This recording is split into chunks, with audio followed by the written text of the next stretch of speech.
In a storeroom of the Egyptian Museum in Cairo, laid flat under glass, is the floor panel of a wooden coffin that is roughly 4,000 years old. Most visitors never see it, because the painting on it was never meant to be seen by the living. It was painted facing upward, on the inside, beneath the body. Whoever lay in that coffin was lying on top of a map. Two long routes cross the panel from one end to the other, one rendered in dark pigment, one in a band of burning color, and between them runs a barrier the texts around it call a lake of flame. Written along the bright route, in the cramped cursive script scribes used when they wrote quickly, is a warning. The root of fire is named, and the dead person is told not to walk on it. Not hidden, not implied, written out, in ink, by a person whose entire profession was preparing the dead for what came next. The oldest known copy of this map was painted around 2000 BCE, which makes it the earliest illustrated guide to the afterlife anywhere on Earth. And the strangest thing about it is not the demons it names or the gates it counts. The strangest thing is that the brightest path on the map, the one that looks most like an exit, is the one marked as the path you must refuse. If you're enjoying this story so far, don't forget to hit the like button and subscribe. Drop a comment telling me where in the world you're watching from. I love hearing from you. You have probably been told the standard version of the Egyptian afterlife. A dead soul travels to a hall of judgment. The heart is weighed against a feather. The worthy pass through to a green and pleasant field, and the unworthy are devoured. That version comes from the Book of the Dead, the collection of spells written on papyrus scrolls during Egypt's later periods, and it is real. The papyrus of Ani in the British Museum shows the scales, the feather, the monster waiting beside them. But the Book of the Dead is not the beginning of the tradition. It is the polished late edition. Centuries before any of those scrolls were written, Egyptians were painting something older, stranger, and far more practical inside their coffins.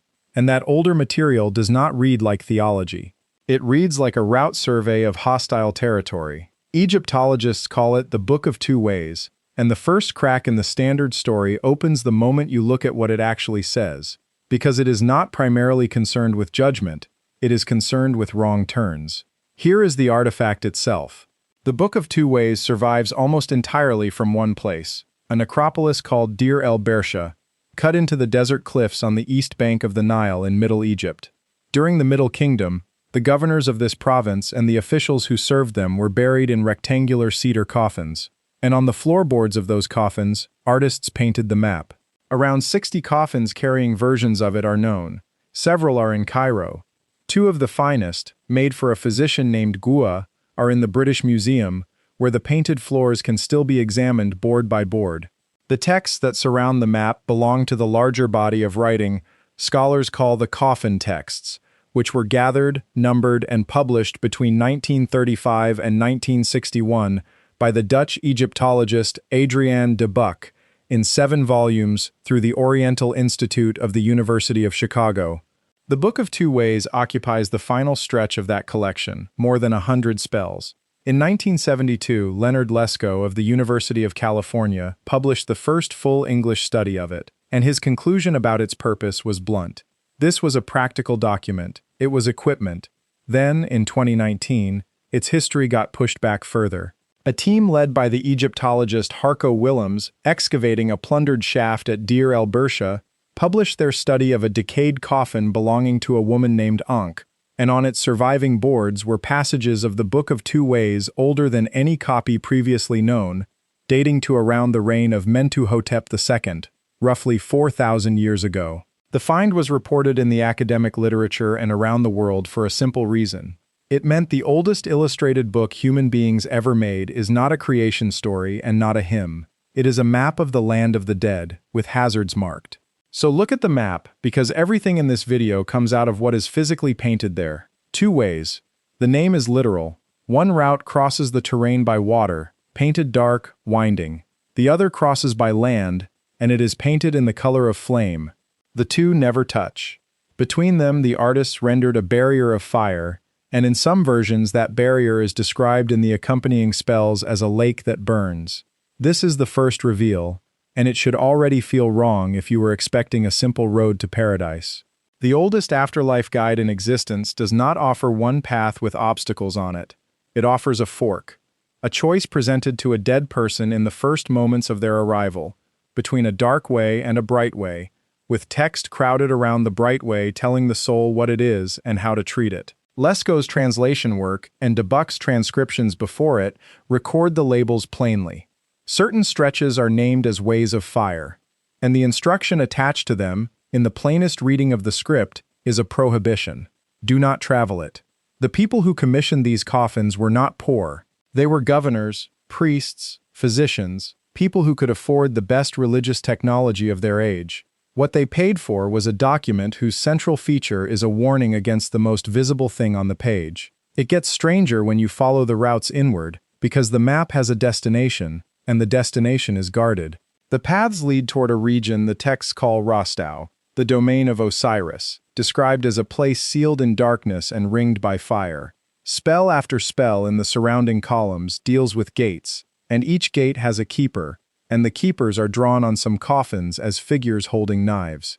The dead person is required to know each keeper's name to pass. Miss a name, take a wrong branch, and the texts describe an outcome that has unsettled every serious reader of this material since de Buck first published it. The Coffin Texts call it dying a second time. This is not a poetic flourish buried in one spell. Protection against the second death is one of the most repeated concerns in the entire collection, and it survives straight into the later Book of the Dead, where chapter 44 carries the title, Spell for Not Dying Again.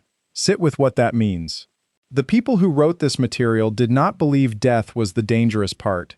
Death was survivable. They had maps for it. The dangerous part was what you did in the moments after, out on that painted terrain, where a soul that followed the wrong feature could be unmade in a way that had no remedy and no return.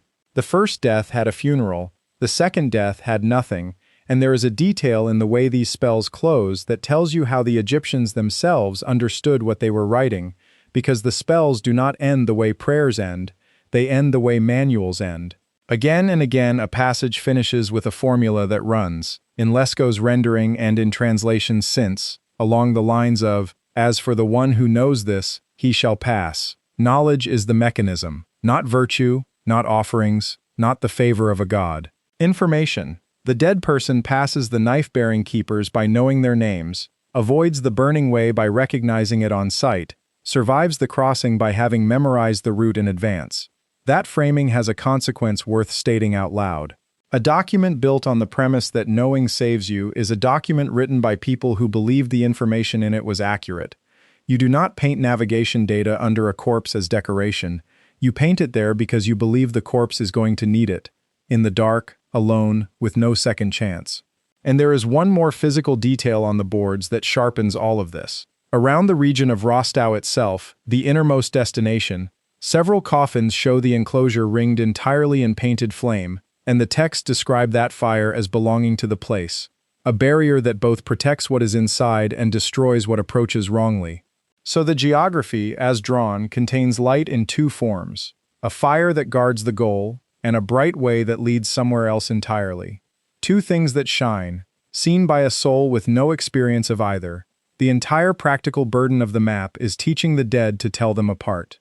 If you're hooked on this story, make sure to subscribe and turn on notifications so you never miss an upload. Your support means everything and helps me bring you more emotional stories like this one. Now hold that 4,000-year-old warning in one hand and pick up something modern with the other. In 1975, an American physician named Raymond Moody published a book called Life After Life, in which he collected accounts from people who had been resuscitated after cardiac arrest, and he coined a term for what they reported: the near-death experience. The accounts varied, but a core pattern repeated so often it became the cliché everyone now knows: a sensation of leaving the body. Movement through darkness, often described as a tunnel, and then a light, warm, bright, magnetic, described again and again as something that draws you, something you want to move toward. For a while this was dismissed as anecdote, and then in 2001, the medical journal The Lancet published a prospective study led by the Dutch cardiologist Pim van Lommel, tracking 344 cardiac arrest patients across 10 Dutch hospitals. These were not stories gathered after the fact from volunteers. These were consecutive patients, interviewed within days of clinical death and resuscitation, and roughly 18% of them reported an experience, with a portion of those describing the classic elements, the darkness, the movement, and the light ahead. The study did not claim to prove an afterlife, and this channel is not claiming it does either. What it established is narrower and harder to dismiss. Across cultures, across centuries, human beings whose hearts have stopped report the same two features the Bersha artists painted on the coffin floors: a dark passage and a bright one that pulls at you. The pattern has since been measured rather than merely collected. In 1983, the psychiatrist Bruce Grayson of the University of Virginia published a standardized scale for scoring these experiences, and it has been used in clinical research for 4 decades now, across languages and across belief systems. Reports come from lifelong atheists as readily as from the devout, from children too young to have absorbed the imagery from culture, and the light appears in them with a consistency researchers on every side of the interpretation debate acknowledge. What almost no modern account contains, and this is the detail to hold on to, is anyone warning them about it. The modern experiencer meets the light with no map, no names, no instruction, and reports afterward that the pull toward it was close to irresistible. The one population in recorded history that claimed to know what that pull was, and wrote down what to do about it, was buried at Deir el-Bersha, with the answer painted under their spines. The theory this video exists to put in front of you is now simple to state, and I will flag it for exactly what it is: a reading, not a finding. The theory goes like this. The Book of Two Ways is not symbolism, it is a record.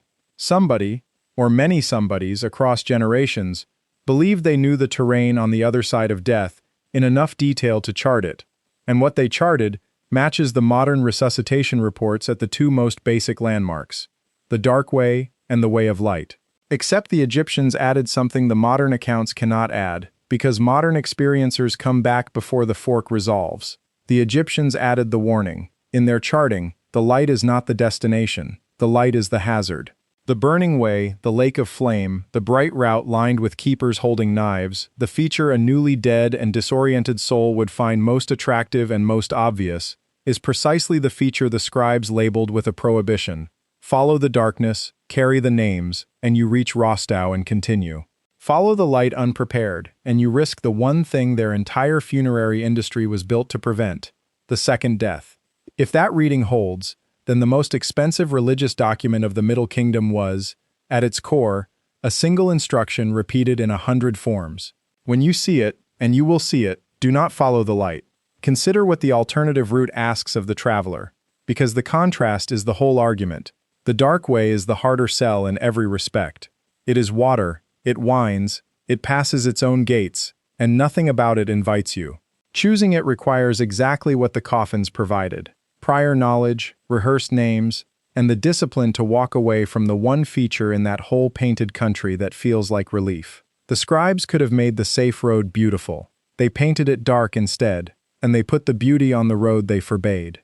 If this were comfort literature, invented to soothe the grieving, that is a strange design choice. It reads far less like consolation, and far more like the structure of a real warning, the kind where the danger is dangerous precisely because it is attractive, and where the writer's only tool against it is to tell you, in advance, that your instinct at the fork will be wrong. Here is where honesty requires building the other wall, because the standard account of all this is not weak, and you deserve it stated fairly. Egyptologists read the fiery way as solar imagery. Egyptian religion was saturated with the voyage of the sun god through the night, and fire in these texts often purifies rather than destroys.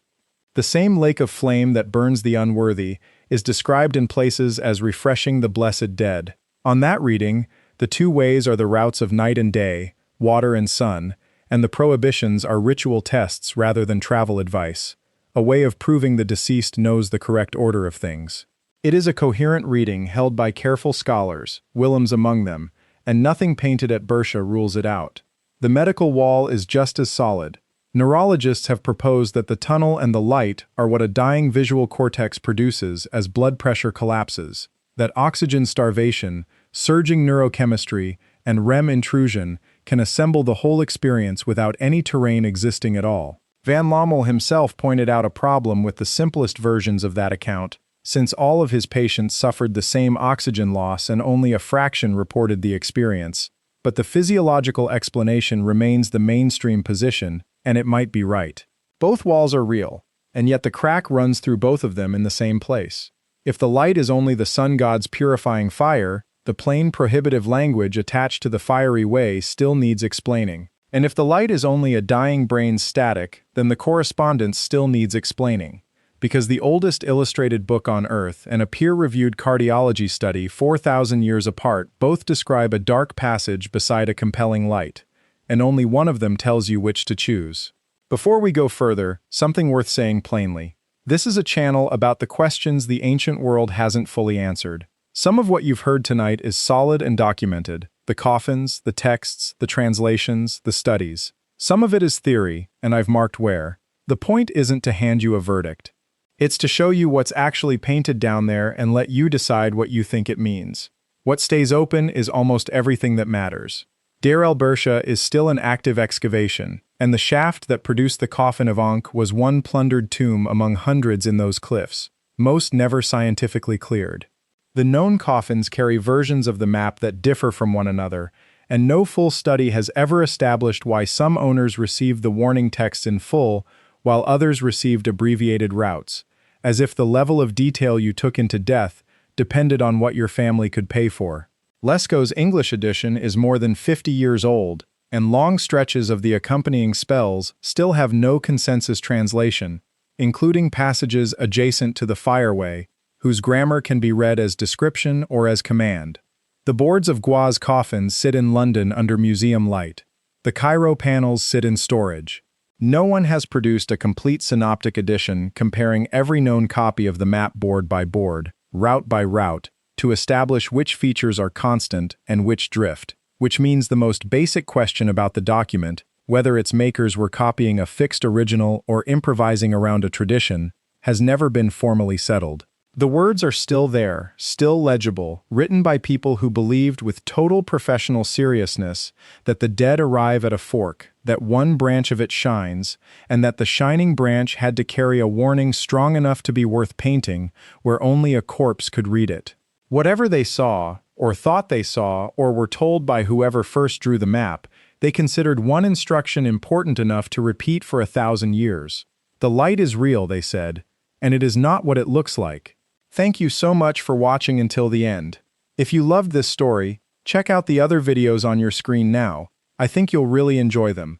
And don't forget to subscribe if you haven't already. See you in the next story.